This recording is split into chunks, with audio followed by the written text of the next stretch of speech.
ஆதரவு இல்லை. தமிழ் பொது வேட்பாளர் வீண்வேலை. சுமந்திரன் பதிலடி. நிராகரிக்கப்பட்ட தீர்மானம். நள்ளிரவில் ரணிலை தேடிச் சென்ற மொட்டு கட்சி உறுப்பினர்கள். ஜனாதிபதி தேர்தலில் 50% வாக்குகளை பெறாவிடின் நடக்கப் போவது என்ன? பங்காளி கட்சிகளை சந்திக்கின்றார் சஜித். ஜனாதிபதி தேர்தல் சர்ச்சையை ஏற்படுத்தியுள்ள அனுரவின் கூட்டம். பாதிப்பை ஏற்படுத்தும் ரணிலின் செயற்பாடு. மருந்து எடுக்க சென்ற பெண் மீது பஸ் நடத்துனர் தாக்குதல். யாழில் தனித்து போராட்டம் ஒன்றில் குதித்த பெண். எதிர்வரும் ஜனாதிபதி தேர்தலில் பொது வேட்பாளரை முன்னிறுத்துவது வீண் செயல் என தமிழ் தேசிய கூட்டமைப்பின் நாடாளுமன்ற உறுப்பினர் எம்.ஏ. சுமந்திரன் தெரிவித்துள்ளார். தென்னிலங்கை ஊடகம் ஒன்றிற்கு வழங்கிய செவியின் போதே அவர் இந்த விடயத்தினை தெரிவித்துள்ளார். வடக்கில் உள்ள தமிழ் கட்சிகள் மற்றும் சிவில் அமைப்புகள் இணைந்து பொது வேட்பாளரை கொண்டு வருவதற்கு தயாராக இருப்பதாகவும் அதற்காக தமது தரப்பிலிருந்து எந்த ஆதரவும் கிடைக்காது எனவும் கூறிய அவர், இந்த தீர்மானம் தமிழ் மக்களை மீண்டும் ஏமாற்றும் தீர்மானமாகும் எனவும் குறிப்பிட்டுள்ளார். தமிழ் மக்கள் கூட்டணி கட்சியின் தலைவர் சி.வி. விக்னேஸ்வரன் ஆட்சிக்கு வரும் நோக்கில் பொது வேட்பாளரை முன்வைக்க முயல்வதாக அவர் மேலும் தெரிவித்துள்ளார். ஜனாதிபதி தேர்தலில் யாருக்கு ஆதரவு வழங்குவது என்பது குறித்து தமது கட்சி இன்னும் தீர்மானிக்கவில்லை எனவும், பிரதான வேட்பாளர்கள் தமது விஞ்ஞாபனங்களை முன்வைத்தவுடன் அது தொடர்பில் தீர்மானங்கள் எடுக்கப்படும் எனவும் சுமந்திரன் குறிப்பிட்டுள்ளார். பொதுஜன பெரமுனவின் அரசியல் குழுவினால் கொண்டுவரப்பட்ட முன்மொழிவுக்கு எதிர்ப்பு தெரிவித்துள்ள அமைச்சர்கள் உள்ளிட்ட குழுவொன்று ஜனாதிபதி ரணில் விக்ரமசிங்கவை சந்தித்துள்ளது. குறித்த சந்திப்பு நேற்று இரவு இடம்பெற்றுள்ளதுடன் அதில் ஜனாதிபதி தேர்தலில் ரணில் விக்ரமசிங்கவிற்கு ஆதரவாக தீர்மானித்துள்ளனர். இந்த வருட ஜனாதிபதி தேர்தலுக்கான வேட்பாளரை முன்வைப்பதற்காக நேற்று பிற்பகல் கூடிய ஸ்ரீலங்கா பொதுஜன பெரமுனவின் தீர்மானத்திற்கு சிலர் எதிர்ப்பு தெரிவித்தனர். அதனைத் தொடர்ந்து எதிர்ப்பு தெரிவித்த அமைச்சர்கள் உள்ளிட்ட குழுவினர் கொழும்பு மல்வீதியில் அமைந்துள்ள ஐக்கிய தேசிய கட்சியின் நாடாளுமன்ற உறுப்பினரான வஜிர அபேவர்தனவின் அரசியல் காரியாலயத்தில் சந்திப்பொன்றை நடத்தியுள்ளனர். குறித்த சந்திப்பில் ஜனாதிபதி ரணில் விக்ரமசிங்கவும் கலந்து கொண்டுள்ளார். இதன்போது பிரதி சபாநாயகர் அஜித் ராஜபக்ஷ, அமைச்சர் கஞ்சன விஜயசேகர, ராஜாங்க அமைச்சர்களான திலும் அமுனுகம, அனுப பஸ்குவல், கீதா குமார் சிங்க, நாடாளுமன்ற உறுப்பினர்களான மஹிந்தானந்த அழுத்கே கமக, எஸ்.பி. திசநாயக்க, பிரேம்நாத் சி தொலவத்த உள்ளிட்டோர் கலந்து கொண்டதாக தெரிவிக்கப்படுகின்றது. இந்த நிலையில் இவர்கள் எதிர்வரும் ஜனாதிபதி தேர்தலில் ரணில் விக்ரமசிங்கவிற்கு ஆதரவளிக்க தீர்மானித்துள்ளனர். எதிர்வரும் ஜனாதிபதி தேர்தலில் போட்டியிடுகின்ற எந்தவொரு வேட்பாளரும் 50% அதிகமான வாக்குகளை பெறாவிடின் எந்த சிக்கலும் ஏற்படாது என்று தெரிவிக்கப்பட்டுள்ளது. குறித்த தகவலை தேர்தல் ஆணையாளர் நாயகம் சமன் ஸ்ரீ ரத்நாயக்க தெரிவித்துள்ளார். அப்படி 50% அதிகமான வாக்குகளை யாரும் பெறாவிடின் அடுத்த கட்டமாக ஜனாதிபதியை தெரிவு செய்வதற்கான ஏற்பாடுகள் சட்டத்தில் தெளிவாக உள்ளன. அதில் எந்த பிரச்சனையும் இல்லை. இந்த விடயத்தில் மக்கள் குழப்பமடைய தேவையில்லை என்று தேர்தல் ஆணையாளர் நாயகம் தெரிவித்துள்ளார். தேர்தல் சட்டத்தில் இதற்கான ஏற்பாடுகள் தெளிவாக இருக்கின்றன. அதனை நாங்கள் செயற்படுத்தி ஜனாதிபதியாக தெரிவு செய்யப்பட்டவர் யார் என்பதை அறிவிப்போம் என்று ஆணையாளர் நாயகம் குறிப்பிட்டுள்ளது. எதிர்க்கட்சித் தலைவர் சஜித் பிரேமதாசவுக்கும் ஐக்கிய மக்கள் சக்தி தலைமையிலான கூட்டணியில் அங்கம் வகிக்கும் பங்காளி கட்சி தலைவர்களுக்கும் இடையிலான விசேட சந்திப்பொன்று எதிர்வரும் 1ஆம் திகதி நடைபெறவுள்ளது. ஐக்கிய மக்கள் சக்தி கூட்டணி எதிர்வரும் 8ஆம் திகதி மலரவுள்ளது. அன்றைய நாளில் புரிந்துணர்வு உடன்படிக்கையும் கைச்சாத்திடப்படவுள்ளது. எனவே குறித்த உடன்படிக்கை ஜனாதிபதி தேர்தலுக்கான தேர்தலை விஞ்ஞாபனம் உள்ளிட்ட விடயங்கள் தொடர்பில் கலந்துரையாடுவதற்காகவே குறித்த விசேட சந்திப்பு ஏற்பாடு செய்யப்பட்டுள்ளது. தமிழ் முற்போக்கு கூட்டணியின் தலைவர் மனோ கணேசன், ஸ்ரீலங்கா முஸ்லிம் காங்கிரசின் தலைவர் ராகுப் ஹக்கீம், அகில இலங்கை மக்கள் காங்கிரசின் தலைவர் ரிசாட் பதியுதீன், ஜி.எல். பீரிஸ், டலஸ் அழகப்பெரும உள்ளிட்ட மேலும் பல தலைவர்கள் மேற்படி சந்திப்பில் பங்கேற்க உள்ளனர். இதேவேளை எதிர்வரும் ஜனாதிபதி தேர்தலில் தமிழ் முற்போக்கு கூட்டணி ஆதரிக்கின்ற ஜனாதிபதி வேட்பாளர் வெற்றி பெறுவது உறுதி என்று தொழிலாளர் தேசிய சங்கத்தின் நிதி செயலாளரும் மத்திய மாகாண சபையின் முன்னாள் உறுப்பினருமான சே. ஸ்ரீதரன் தெரிவித்துள்ளார். ஸ்ரீலங்கா முஸ்லிம் காங்கிரஸ் மற்றும் அகில இலங்கை மக்கள் காங்கிரஸ் ஆகியோர் சஜித் பிரேமதாசவிற்கு ஆதரவு வழங்கப் போவதாகவும் அறிவித்துள்ளமை குறிப்பிடத்தக்கது.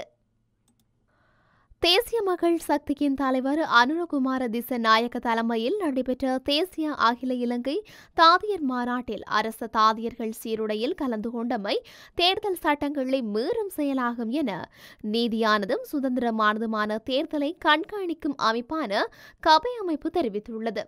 பொதுமக்களின் வரி பணத்தினால் வழங்கப்படும் சீருடையை அரசியல் நோக்கங்களுக்காக பயன்படுத்துவது நிறுவனங்களின் சட்ட விதிகளையும் தேர்தல் சட்டத்தையும் மீறும் செயலாகும் என அந்த அமைப்பு சுட்டிக்காட்டியுள்ளது. மேலும் இந்த நடவடிக்கை தேர்தல் சட்ட விதிகளை மீறும் செயல் என சுதந்திரமான மற்றும் நேர்மையான தேர்தலுக்கான மக்கள் இயக்கம் தேசிய தேர்தல் ஆணைக்குழுவுக்கு கடிதம் அனுப்பியுள்ளதாக தெரிவிக்கப்பட்டுள்ளது. புதிய போலீஸ் மா அதிபர் ஒருவரையோ அல்லது பதில் போலீஸ் மா அதிபர் ஒருவரையோ விரைவாக நியமிப்பது ஜனாதிபதியின் கடமை. அதனை அவர் செய்யாமல் இருப்பது பாரியதொரு பாதிப்பை ஏற்படுத்தும் என ஸ்ரீலங்கா சுதந்திர கட்சியின் பதில் தலைவர் விஜயதாச ராஜபக்ச தெரிவித்துள்ளார். போலீஸ் மா அதிபர் விவகாரம் தொடர்பில் சபாநாயகரும் பிரதம நீதியரசரும் கலந்துரையாடி தீர்வு காணப்பட வேண்டுமென ஜனாதிபதி தெரிவிக்கும் கருத்து ஜனநாயக முறைமைக்கு பொருத்தமில்லை.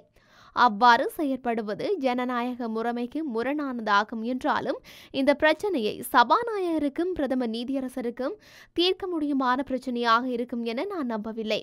நாட்டின் தேசிய பாதுகாப்பு முக்கியமாகும்.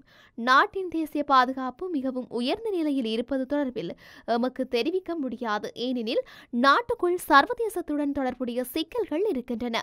அதேபோன்று போலீசாருக்கும் இராணுவத்துக்கும் கட்டுப்படுத்த முடியாமல் போயிருக்கும் கொலை கொள்ளை சம்பவங்கள் இடம்பெற்று வருகின்றன. அதனால் தேசிய பாதுகாப்பை சாதாரணமாக கருதி செயற்பட அரசாங்கத்தோடு நாட்டுக்கும் தலைவருக்கும் உரிமையில்லை. அதனால் பதில் போலீஸ் மா அதிபர் நியமனத்தை விரைவாக மேற்கொள்ள வேண்டியதன் அவசியம் தொடர்பில் ஜனாதிபதிக்கு கடிதம் ஒன்றை எழுதி அனுப்பினேன். அத்துடன் ஜனாதிபதி பாதுகாப்பு அமைச்சர் முற்படைகளின் தலைவர் மற்றும் நாட்டில் ஜனாதிபதி என்ற வகையில் அரசியலமைப்பின் மூலம் அவருக்கு வழங்கப்பட்டிருக்கும் அதிகாரத்தின் பிரகாரம் அவர் உடனடியாக பதில் போலீஸ் மா அதிபர் ஒருவரை நியமிக்க வேண்டும். அவ்வாறு நியமிக்காமல் இருப்பது அவர் அரசியலமைப்பை மீறுவதாகும். ஏனெனில் அவர் ஜனாதிபதியாக சத்திய பிரமாணம் செய்யும் போது அரசியலமைப்பை பாதுகாத்து பின்பற்றுவதென்ற சத்திய பிரமாணத்தை மீறும் செயலாகும். அத்துடன் ஜனாதிபதி வேட்பாளராக பெயரிட்டாலும் அவருக்கு ஜனாதிபதியின் கடமைகளை புதிய ஜனாதிபதி ஒருவர் தெரிவு செய்யப்படும் வரை முன்னெடுக்க முடியும். போலீஸ் மா அதிபர் பதவி தொடர்பில் நீதிமன்ற தீர்ப்பும் ஜனாதிபதிக்கு தனது அதிகாரத்துக்கு அமைய செயற்பட முடியும் என்ற வகையிலேயே வழங்கியிருக்கின்றது. அதனால் புதிய போலீஸ் மா அதிபர் ஒருவரையோ அல்லது பதில் போலீஸ் மா அதிபர் ஒருவரையோ விரைவாக நியமிப்பது ஜனாதிபதியின் கடமை. அதனை அவர் செய்யாமல் இருப்பது பாரியதொரு பாதிப்பை ஏற்படுத்தும் என அவர் குறிப்பிட்டுள்ளார். பதுளையிலிருந்து கட்டுநாயக்க விமான நிலையம் நோக்கி பயணிக்க தயாராக இருந்த ஈபோச பஸ்ஸில் ஏறிய பதுளை பாசறை 3ஆம் கட்டை பகுதியைச் சேர்ந்த பெண்ணொருவர் மீது நடத்துனர் தாக்குதல் நடத்தியுள்ளார். 39 வயதான குறித்த பெண்ணின் நெஞ்சு பகுதியை பிடித்து நடத்துனர் தள்ளியுள்ளார். இதனால் பாதிக்கப்பட்டுள்ள அவர் பதுளை வைத்தியசாலையில் அனுமதிக்கப்பட்டுள்ளார். வைத்தியசாலைக்கு மருந்து எடுப்பதற்காக வருகை தந்த பெண்ணே இவ்வாறு பஸ்ஸில் இருந்து தள்ளப்பட்டுள்ளார்.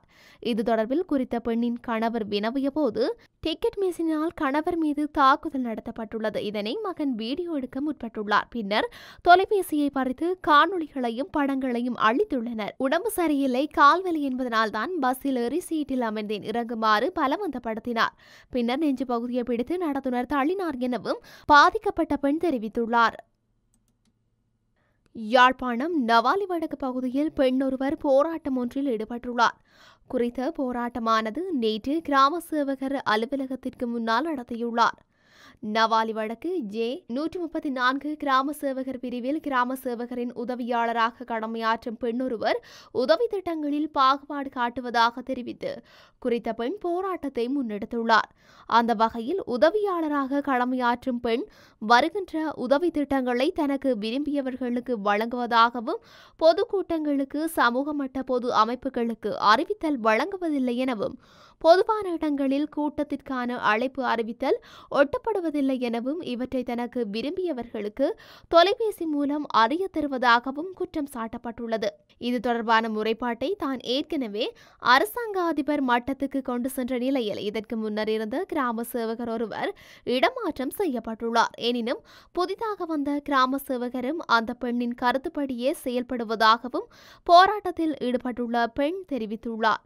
இவ்வாறு செய்ய வேண்டாம் என தான் பலமுறை கூறி முரண்பட்ட நிலையில் தான் பயங்கரவாதத்தை மீளுருவாக்க செய்யவுள்ளதாக பயங்கரவாத தடுப்பு பிரிவுக்கு மொட்டை கடிதம் மூலம் முறைப்பாடு செய்து தன்னை பயங்கரவாத தடுப்பு பிரிவு விசாரணைக்கு அழைத்ததாகவும் அவர் கூறியுள்ளார். குறித்த இடத்திற்கு வந்த கிராம சேவகர் தன்னிடம் எதுவும் கேட்கவில்லை என்றும் இன்றும் இந்த போராட்டத்தை முன்னெடுக்கவுள்ளதாகவும் அவர் தெரிவித்துள்ளார். மேலும் போராட்டத்தில் ஈடுபட்ட பெண் தான் அனுப்பிய கடிதங்கள் தனக்கு கிடைத்த கடிதங்களை ஆடையில் தொங்கவிட்ட நிலையில் போராட்டத்தில் ஈடுபட்டுள்ளமை குறிப்பிடத்தக்கது.